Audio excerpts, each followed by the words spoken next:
Hello students, how are you? I hope you all are doing well and good. Today we are going to start our second chapter in science that is known as microorganisms, friends and foe. Okay, see what are microorganisms? See, you must have used the word, right? And nowadays we are using that word very frequently because of the due to corona pandemic.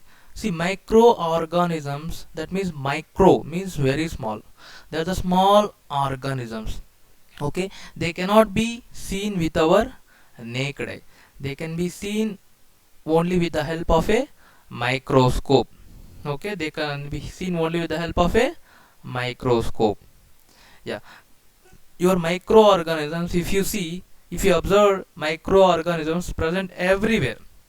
Okay, they may be present in your home, windows, air, soil, floor, on your hands, hair, everywhere. They present everywhere. Okay, yeah. See, microorganisms we can see only with the help of a microscope, and we cannot see that one with our naked eye. Yeah, if you observe, microorganisms may be unicellular or multicellular. That means unicellular means either maybe only one cell, or multicellular means it must be it body must be consist of more than one cell. Okay, they may be either unicellular or multicellular. Yeah, and you see they can microorganism they live in colonies or alone. That means they live in colonies just like how do we live? We live in colonies, right? So in this manner they either live in colonies or they can live alone. Okay, see for example, you see the picture here. See, during rainy season what will happen, or else you must have done the activity in your previous classes, right? See, whenever you sprinkle some water on the bread, you can see a small green or white color structures, right? Okay, they are nothing but our fungus. Okay, fungus. Yeah, see, they if you observe this one, because of the water content, fungus develops on the bread. Okay, see, we can classify the microorganisms, okay, into four main types. They are nothing but our bacteria and algae, fungi and protozoans.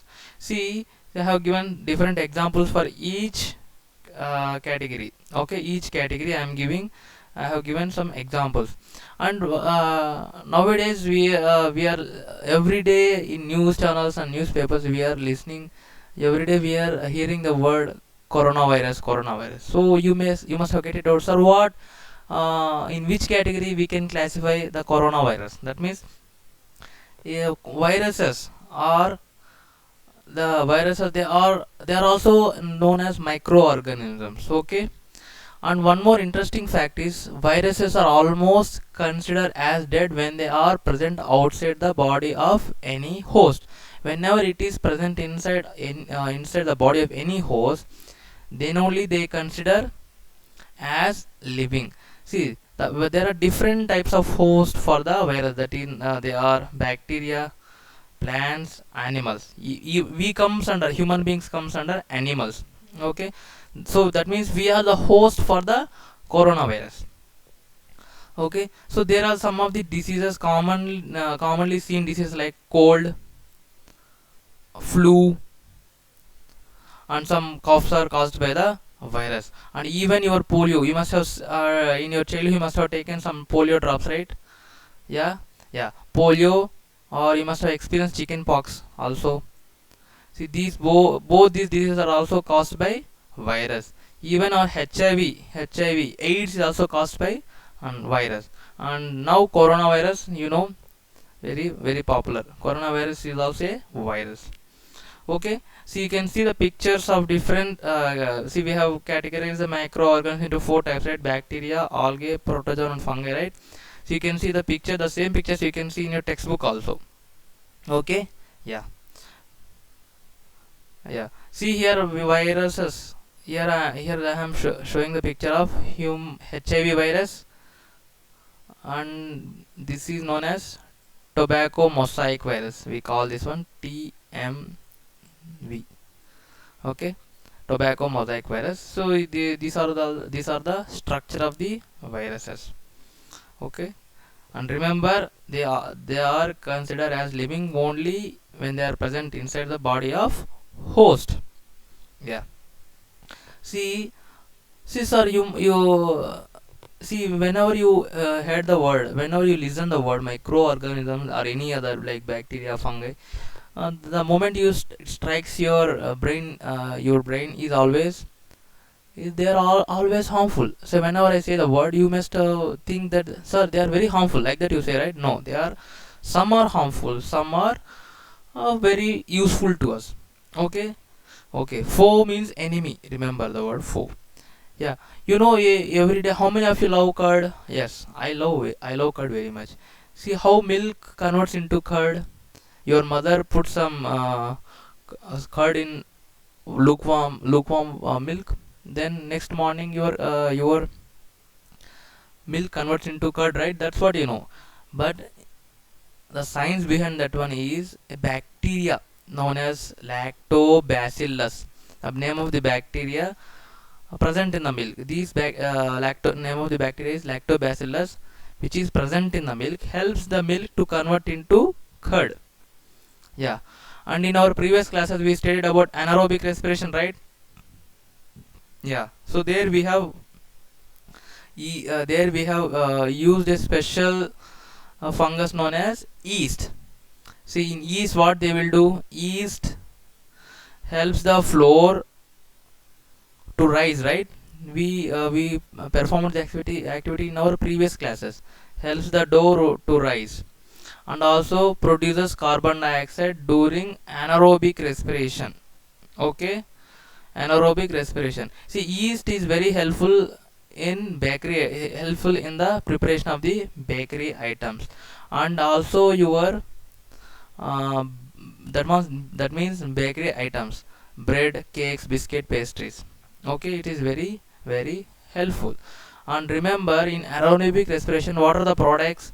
Yeah, your products are water and alcohol.